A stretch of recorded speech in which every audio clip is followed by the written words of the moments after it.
Hello, hello, hello. Welcome back to Average Joe Mechanic here. Today we got the 2007 Nissan Titan SE version.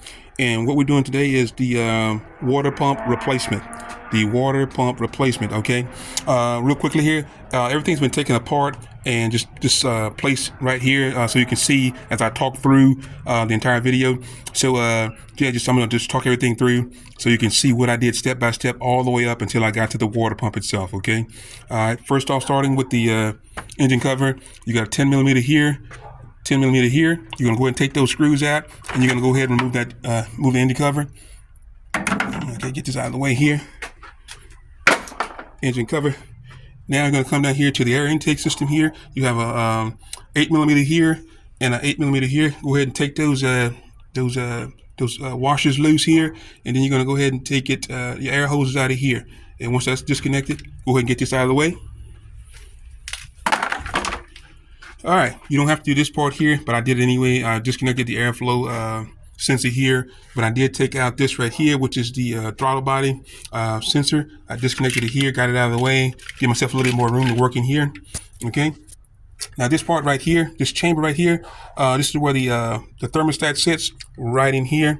Okay, so you're gonna have this housing that's gonna be bolted in over the top of this housing here, or over the top of the thermostat there, and this hose is gonna connect on the bottom end of here. Okay, now these screws are right here. You got 1, 2, 3. Those screws are 12 millimeter, and it's only 3 of them. Pop those out, and then once you pop them out, you go ahead and take your hose and get it out of the way to give you more room in here to work. Over here, we got another big hose going back to our radiator here. Just remove this clamp here, slide it back, and get this big hose out of your way here. We're gonna keep going down. We have another line right here. Same thing, take this clamp off, slide it back, and get this hose out of your way. All right. And now here's a tough one. Even though it's the smallest hose here, right here, we have another hose. Same thing, you're gonna have a clamp here and a clamp here holding this hose on. You're gonna go ahead and get that hose and get it out of the way, okay? Just like that. This hose right here is the toughest one to get off because it has two of these, right here, two of these dog clamps on it. And these dog clamps are not very, very friendly.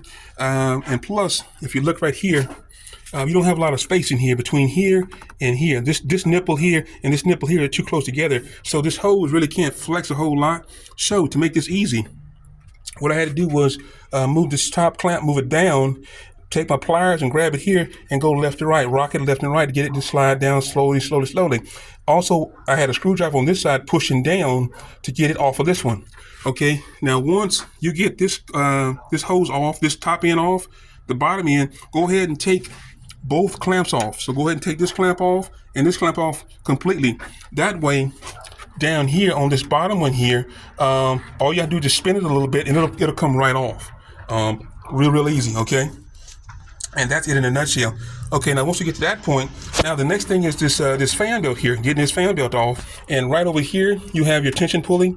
That's a 14 millimeter pulley. You're gonna put your ratchet or your socket on it. You're gonna pull it to your left. That way it'll release this tension here, and that fan belt will come off nice and easy, okay?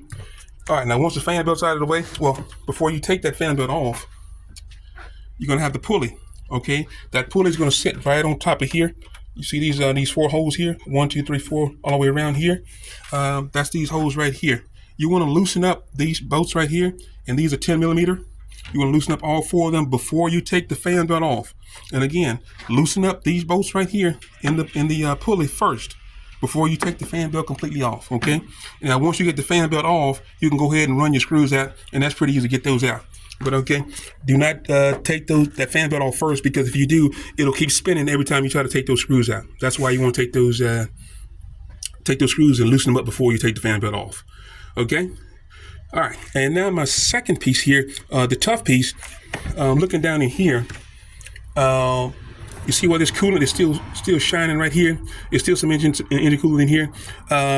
This right here is going to block this screw at the bottom, and I'm going to show you here.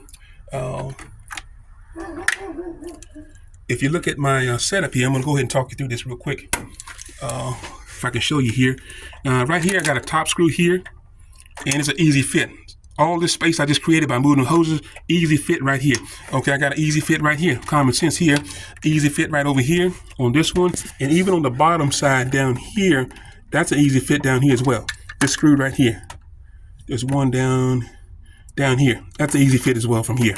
So I can get in there and get that out, no problem. Even on the top side here, this one, again, easy fit. Get in there and get it out. This one at the bottom down here, that one right there, that one is a troublesome one because it's behind that nipple right there you see sticking up with the antifreeze in it. Okay, now this nipple right here is going to be moved over just a slight bit. It's not going to be like totally covering that screw up, but it's going to be over so close that you can't get a ratchet or your hand in there. Even if you remove this throttle body, you still won't have enough room to move anything because look here, this is blocking your leverage here. You don't have any room to move or maneuver. So what I did was I took my same setup here, the same, this is a 3/8 socket and a 12 millimeter ratchet and socket, and I also took this 7/8. Now I took this 7/8. You don't have to do this. If you got a better way to do it, that's fine. But what I did was I came in here and I pried back a little bit, and I got this this nipple to move, and I didn't break it or anything. Just got to move over just enough to give me a line of sight to that bottom screw down there. Okay, that line of sight is still not perfect, and I'm going to show you here in a second. That line of sight is not perfect, but it gave me enough leverage to get in here and to get hooked up. And see, I can get on there, but you see how that is at an angle there?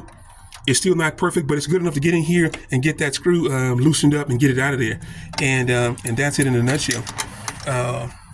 Yeah, that was the only problem I really had, was trying to figure out how to get in there and get that bottom screw out. And now you know that you can actually move this nipple over just a little bit, because you can see there's coolant in there, so it's not broken or leaking or anything. So it's still holding coolant. Nothing's wrong with that. Like I said, it's only about a hair over from this hole. It's moved over about right here, and I just moved it back a little bit to get me a better line of sight. And again, there's only 6 screws in there. And if I can get you a better shot here, I'm gonna try to here. You got your one top screw here, one. You got 2 here. You got 3. You got 4 down there, up top here. You got 5 right there, and then you got 6 is the one down there at the bottom. Is the one that was hard to get out. But yeah, once I got all that out of there, everything else was pretty much cupcake. And that's all I have for this video. If you have any other questions, any other comments, leave them in the comment box. Like, share, subscribe. Thank you.